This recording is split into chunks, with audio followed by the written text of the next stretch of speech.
I'd like to especially thank the KEPSA CEO, Carol Karuki, DG Nema, Dr. Mamo, the PS, the team from the Ministry of Environment we worked with very closely to pull this together, Anja Berette from the regional program Economy Africa Konrad Adenauer Stiftung, and Camilla Hayden Henningsen, the sector counselor for circular economy at the Danish embassy. So thank you all for being here, but also for all the people that came from far. We have the Maasai. We will see them later, more of them. We have people from Kakamega, we have people from Mombasa, we have startups, we have academia, we have corporates, we have people online, we have people physically in the room, we have CEOs, we have community-based organizations and NGOs, civil society. So I'm very, very pleased to welcome all of you and all protocols observed for if I left out anyone specifically. Here we are at the Sustainable Inclusive Business Circular Economy Conference and No Waste Festival, and it's number 10. It means a decade of walking a journey together, and I thank you for being present today. The question that Giuliani also raised is really, where did we come from? Where are we now? And where do we want to go?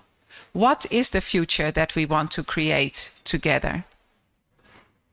But first, I like to ask ourselves, what did we forget?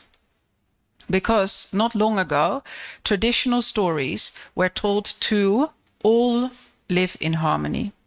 Every life, from people, animals, trees, plants, insects, were considered part of us.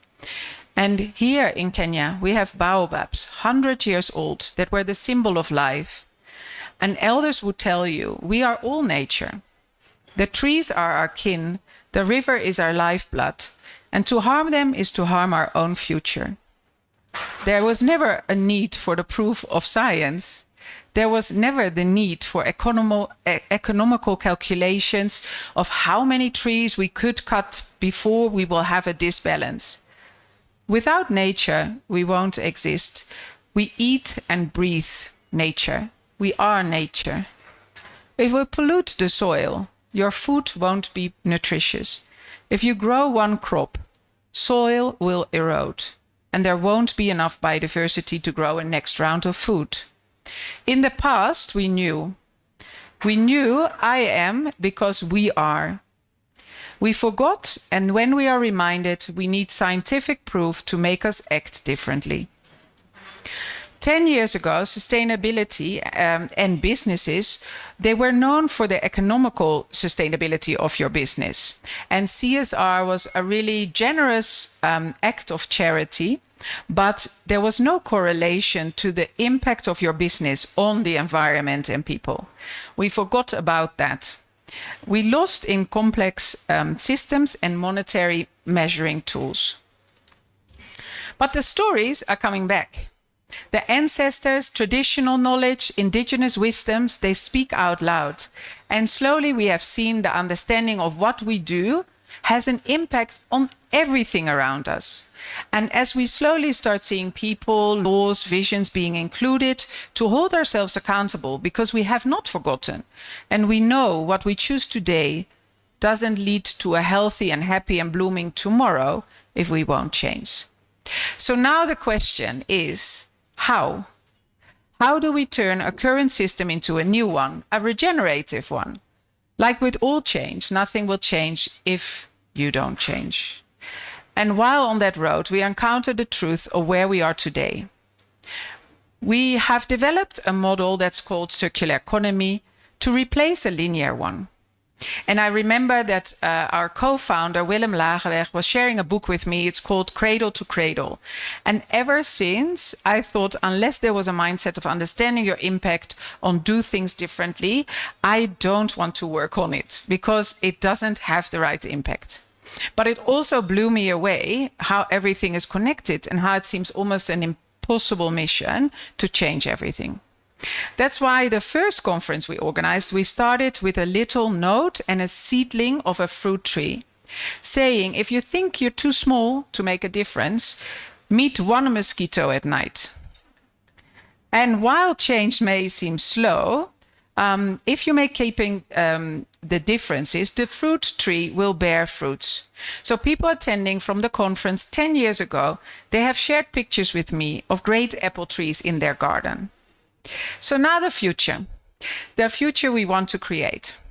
First, let's start with a super simple explanation of a circular economy.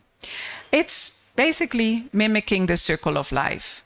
There is no waste because every input is an output, and it will regenerate what you do, and it will be a renewable source. Then we have to be bluntly honest with the following claims. Why does circularity not work? Why can't we recycle our way out of this? Why does a circular economy, why is it so hard to scale?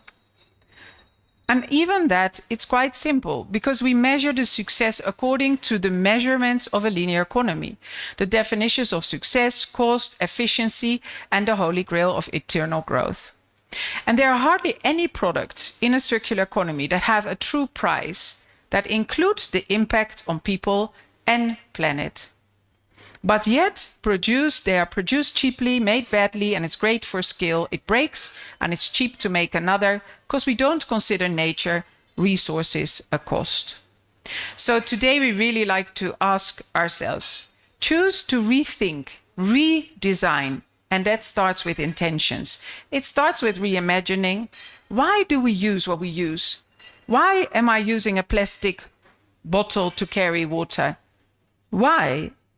And that can lead to real change, because then we consider the design. We consider what material do we use for what purpose and what happens with it in the long term. If we want a jumper that is warm and durable, then we will choose wool, and it will last many, many, many years, way more than a decade. And the buts, they belong to a linear economy. If we want to cook the food, we need a pot. My mom still has a very big stewing pot, an orange one, but now she's alone, so it's too big. She will never make so much food, so she gave it to my sister.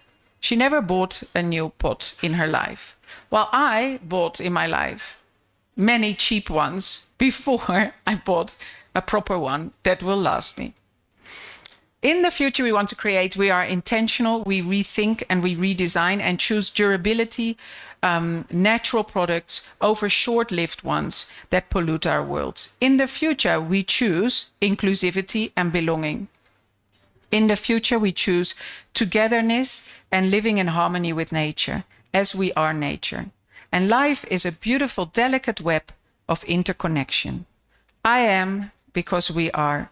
And I invite us to choose and create our own African future. Thank you.